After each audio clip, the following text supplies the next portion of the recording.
Hello everyone. It's James again.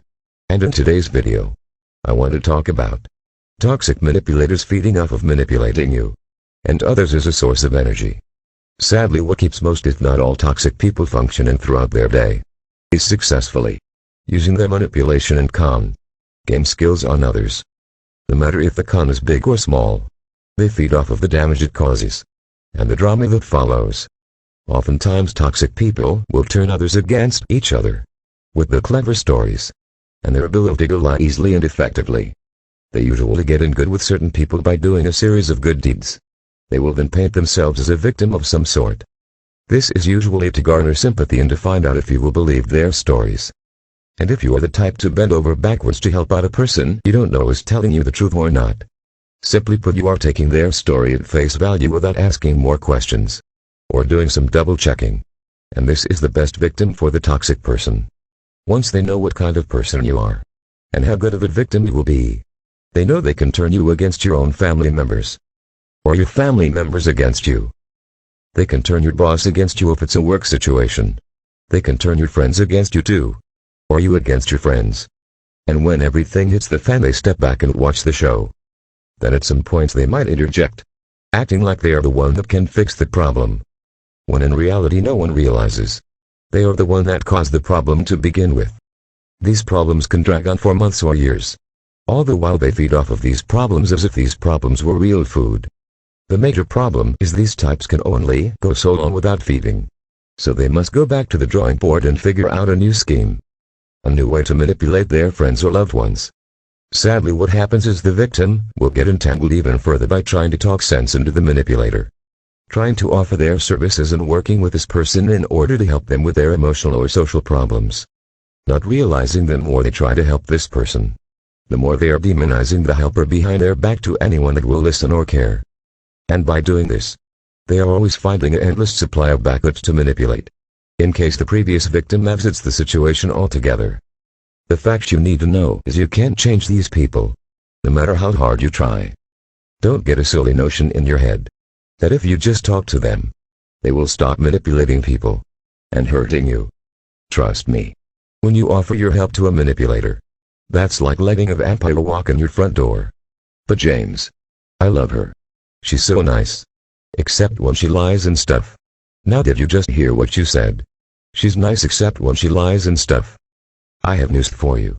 She doesn't love you or her friends, or your friends, or anyone for that matter. She only loves feeding the need inside of her that drives her to do what she does. And that's to hurt other people. And even better, to get others to hurt each other through covert manipulation. Stop trying to get through to someone that keeps on manipulating you and those around you. The best thing to do is cut all ties and conversation with such a person. Not even hello, or how's it going. You don't want to talk to or see this person ever again, because these types of people are human wrecking balls. And they like to wreck others' lives. And wrecking others' lives is the energy source they crave that keeps them moving down that road of life. And without that energy they get from hurting others, they would just fall apart somewhere. They literally need this like a drug. Why are people like this? Well, there are a variety of different personality disorders that can cause a person to act like this. A common thread is they had some sort of trauma as a child, whether it be psychological or physical. Usually it's a case where their parents were neglectful to them as a child, or were emotionally and verbally abusive to them. Thus they don't grow up like normal children should, and unable to form normal healthy bonds with others. This doesn't mean they can't have regular people they spend time with, or friends that mean well, and don't have the clue they are being manipulated. It's always good to be able to step back, so to speak, and be able to see the big picture with those that you encounter every day, and those that are the closest to you. It's a good quality for you to be generous and kind, but don't let that get used as a tool against you.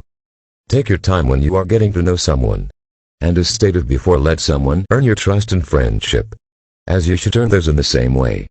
Don't just volunteer your personal information to people you barely know. Because if you just use normal common sense and a reasonably careful approach when dealing with new people in your life, you can avoid such people. An example would be, don't let a woman you just started dating have such free access to your friends and family's personal information. And with social media the way it is, Many people will add a stranger to their network of friends and family only after knowing them for quite possibly a day. And usually you don't find out until it's too late. This person has been gaming you against your friends and family. And your family and friends against you for several months. Then when it's all said and done, you'd block this person. But the damage has already occurred. And all of this could have been prevented by having boundaries and letting someone earn your friendship. Manipulators usually come on fast and come on strong. They don't have time to earn your friendship. Because to them there's a sucker born every minute. And they can surely find someone to take your place. The key to prevention is number 1. Setting good boundaries. And 2. Being able to at any given time step back and see the big picture of what is really happening.